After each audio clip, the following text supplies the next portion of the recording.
नमस्कार साथियों, veterans news में आपका स्वागत है। साथियों, आज हम आपके लिए सेंट्रल आर्मर्ड पुलिस फोर्सेज यानी सीएपीएफ में निकली असिस्टेंट कमांडेंट की भर्ती की जानकारी लेकर आए हैं। सीएपीएफ में सेंट्रल गवर्नमेंट की पैरामिलिट्री फोर्सेज जैसे BSF, CISF, ITBP, SSB, CRPF आदि शामिल होती हैं। इन पदों के लिए एज लिमिट क्या है, एजुकेशन क्वालिफिकेशन क्या है, सैलरी क्या है, अदर एलिजिबिलिटी कंडीशंस क्या है, अप्लाई करने का प्रोसेस क्या है, इसकी कंप्लीट जानकारी देंगे। इन पदों में एक्स सर्विसमैन का कोटा होता है, उस कोटे में भी थोड़ी प्रॉब्लम होती है। उसके बारे में दिल्ली हाई कोर्ट का एक डिसीजन है। उस डिसीजन में इस कोटे के मामले में क्या बताया गया है, ये भी हम वीडियो के अंत में चर्चा करेंगे। तो साथियों, कंप्लीट जानकारी के लिए आप वीडियो के अंत तक बने रहें। Assistant commandant central armoured police forces यानी सीएपीएफ के ऑफिसर कैडर का पहला पद होता है। ये क्लास 1 जॉब होती है और करीब करीब आईपीएस के इक्विवेलेंट होता है। यूपीएससी ने असिस्टेंट कमांडेंट की वैकेंसीज निकाली हैं। ये 159 वैकेंसी हैं। इन 159 वैकेंसीज में बीएसएफ की 35 वैकेंसी है,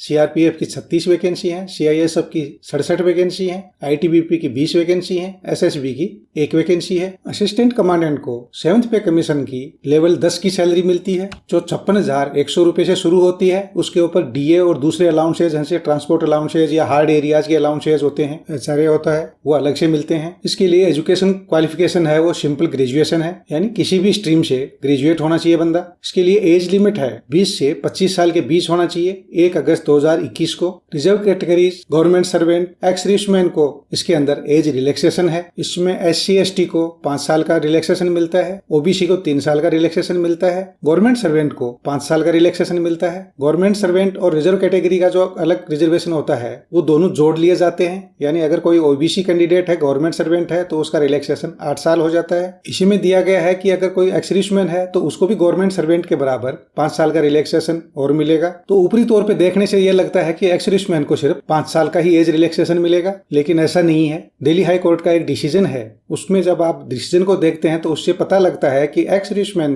की पेंशनेबल सर्विस पूरी करने के बाद उसको 5 साल का रिलैक्सेशन मिलता है। नोटिफिकेशन को देखने से कंफ्यूजिंग लगता है, पर कोर्ट का डिसीजन देखने से कुछ और पता लगता है। उसकी चर्चा हम वीडियो के लास्ट में करेंगे। इसके लिए सिलेक्शन प्रोसेस है वो written test, medical, physical test और इंटरव्यू होता है। अप्लाई करने के लिए आपको ऑनलाइन अप्लाई करना होगा। अप्लाई करने की डेट 16 अप्रैल 2021 से लेकर 5 मई 2021 तक है। अप्लाई आप यूपीएससी की वेबसाइट है www.upsc.gov.in पे जाकर कर सकते हैं। वेबसाइट का लिंक, नोटिफिकेशन का लिंक, अप्लाई करने का लिंक, दिल्ली हाई कोर्ट के कोर्ट डिसीजन का लिंक हमने वीडियो के डिस्क्रिप्शन में दी हुई हमारी वेबसाइट veterans-news.in पे भी दे रखा है। वहां से आप क्लिक करके सीधे नोटिफिकेशन डाउनलोड कर सकते हैं, अप्लाई का लिंक खोल सकते हैं। साथ में ही दिल्ली हाई कोर्ट के एक्स सर्विसमैन रिजर्वेशन से संबंधित एक केस के डिसीजन का ऑर्डर का पीडीएफ भी देख सकते हैं, जो बहुत अच्छी है। आप अप्लाई करने से पहले नोटिफिकेशन को 3-4 बार ध्यान से पढ़ लें, फिर ही अप्लाई करें। अगर फिर भी आपको कोई डाउट रहता है तो यूपीएससी के हेल्पलाइन नंबर नोटिफिकेशन में दिए हुए हैं, उन पे आप उनसे बात कर सकते हैं। कोई प्रॉब्लम है तो उसका क्लेरिफिकेशन उनसे ले सकते हैं। अभी हम बात करते हैं जो एक्स सर्विसमैन का कोटा है उसके बारे में। यूपीएससी का जो नोटिफिकेशन है वो थोड़ा कंफ्यूजिंग है। उससे लगता है कि एक्स सर्विसमैन है उसको 5 साल का ही रिलैक्सेशन है, यानी एक्स सर्विसमैन 30 साल तक ही अप्लाई कर सकता है। हाँ, अगर कोई ex serviceman SC ST category का है तो वो 35 साल तक कर सकता है, और अगर एक्स सर्विसमैन ओबीसी कैटेगरी का है तो वो 33 साल तक अप्लाई कर सकता है। इस तरह से देखा जाए तो इन कंडीशन को फुलफिल करने के लिए कोई बिरला सा ही एक्स सर्विसमैन अवेलेबल होगा जो पेंशनेबल सर्विस पूरी करके रिटायर होता है। इसके लिए तो वही एक्स सर्विसमैन अप्लाई कर पाएगा जो या तो प्रीमेच्योर रिटायर हुआ है बिना पेंशन के, या कोई शॉर्ट सर्विस कमीशन ऑफिसर है। ये नोटिफिकेशन रिटायर्ड सोल्जर की जो सर्विस है उसको एज में से माइनस करने की कहीं बात नहीं करता है, लेकिन जो दिल्ली हाई कोर्ट का जो डिसीजन है उसको पढ़ने से पता लगता है कि यूपीएससी रिटायर्ड सोल्जर की जो सर्विस है उसको भी माइनस करता है। ये कोर्ट केस एक सिपाही मुकेश कुमार ने दायर किया था। मुकेश कुमार 5 नवंबर 2003 को भारतीय सेना में भर्ती हुआ था। उसने यूपीएससी का असिस्टेंट कमांडेंट का 2018 में फॉर्म भरा।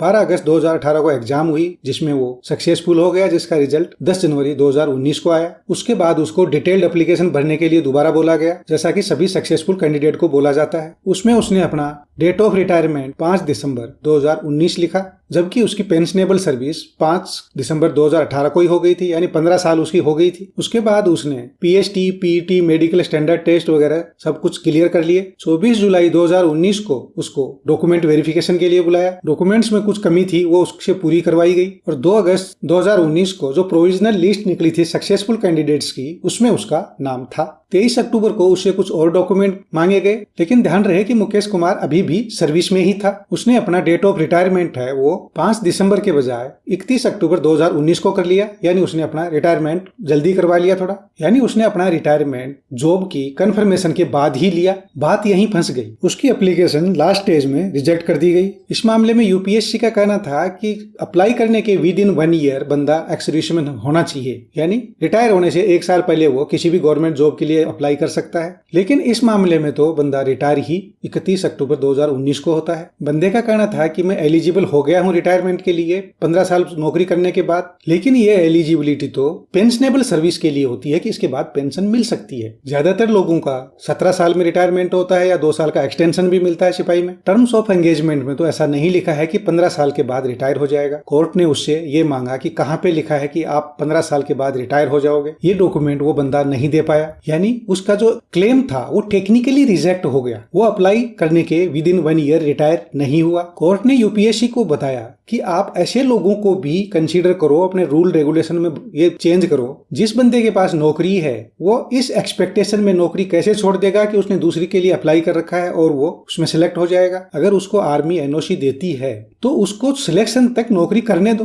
कोर्ट ने यूपीएससी को कहा कि आप अपने रूल्स रेगुलेशन में इस तरह का चेंजेस करके कैंडिडेट्स को फेवर कर सकते हो। ये जवानों के लिए फायदेमंद है। अभी हम केस को यहीं छोड़ देते हैं, बंदे का केस को छोड़ देते हैं, लेकिन इससे एक बात साबित हो जाती है कि बंदा अप्लाई करने के विद इन 1 ईयर रिटायर नहीं हुआ, इसलिए उसकी जॉब नहीं मिल पाई। इसका मतलब लेंथ ऑफ सर्विस एज में से माइनस होती है, तभी इस बंदे को 15 साल के अंदर मौका मिल रहा था। अभी वो बंदा रिटायर हो गया है, दोबारा भी अप्लाई कर सकता है और कोई भी आदमी जो रिटायर्ड बंदा है वो दोबारा अप्लाई कर सकता है अगर उसकी सर्विस माइनस करने के बाद और 5 साल रिलैक्सेशन देने के बाद वो उस पद के लिए अपर एज लिमिट के अंदर ही रहता है। अगर आप इस डिसीजन का पैरा 25 और 26 पढ़ें तो उससे जाहिर होता है कि ऑनरेबल दिल्ली हाई कोर्ट चाहते हैं कि जो सर्विस में पर्सनल हैं और जो इस क्राइटेरिया में फॉल करते हैं उनको अप्लाई करने दिया जाए, उनको नौकरी में रहने दिया जाए जब तक वो सिलेक्ट नहीं हो जाते हैं। लेकिन यूपीएससी के नोटिफिकेशन को देखने से कहीं भी ऐसा नहीं लगता है कि ड्यूरिंग सर्विस अगर कोई अप्लाई करता है उसको कंसीडर करेंगे, एज का रिलैक्सेशन देंगे सर्विस माइनस करके।